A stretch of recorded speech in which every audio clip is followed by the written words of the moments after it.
Oh my, oh.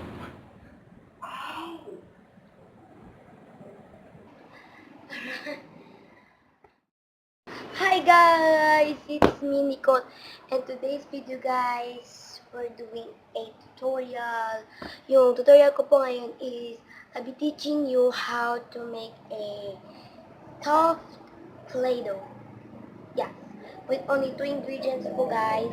No bake, lang you're just gonna need flour and dishwashing liquid. Yan ang bawal po. So yeah guys, gusto niyo po ito matutunan? Stay lang kayo dito at give this video a thumbs up kapag nag-work at kapag nagustuhan niyo din. So, yeah. Let's just get on with the video.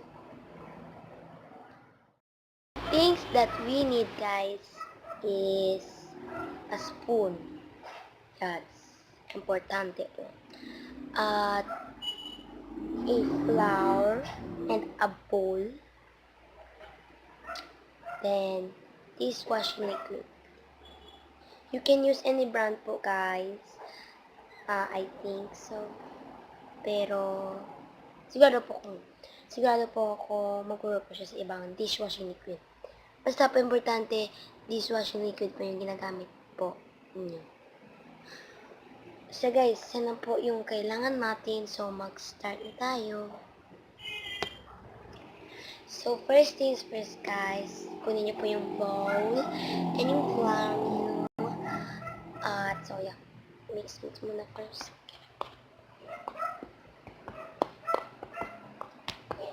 So, tapos, lagay natin yung ating,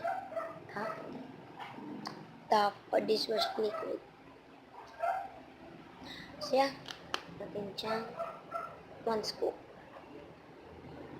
Hirap.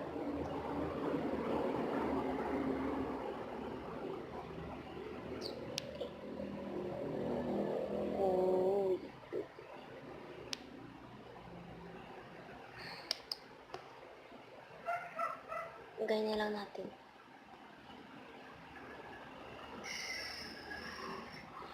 Okay, so pagkatapos niyan, mix na.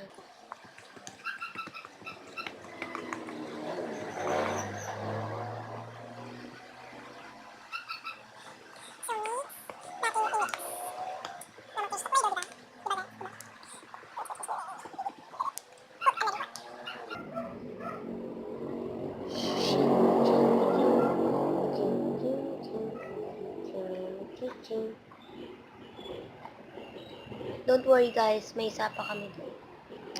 Meron pa kami dishwashing liquid. Huwag kayong mag-abala.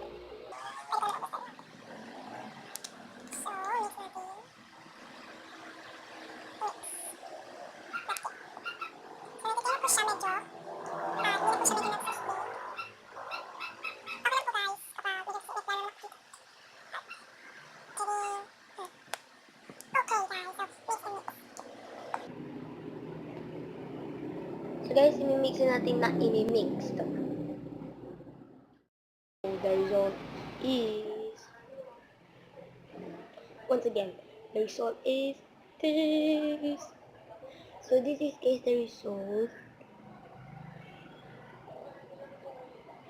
So it worked for me guys, pero hindi ko po alam kung sa inyo po mag-work. Pero kapag nag-work po siya, give this video a big thumbs up.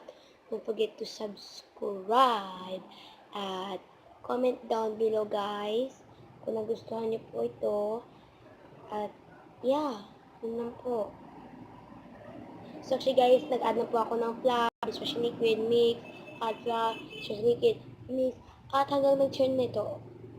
Yeah, yun lang po yung gagawin ninyo.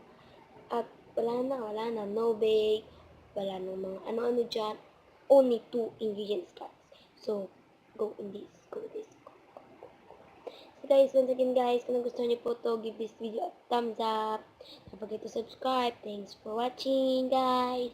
Bye-bye. Bye.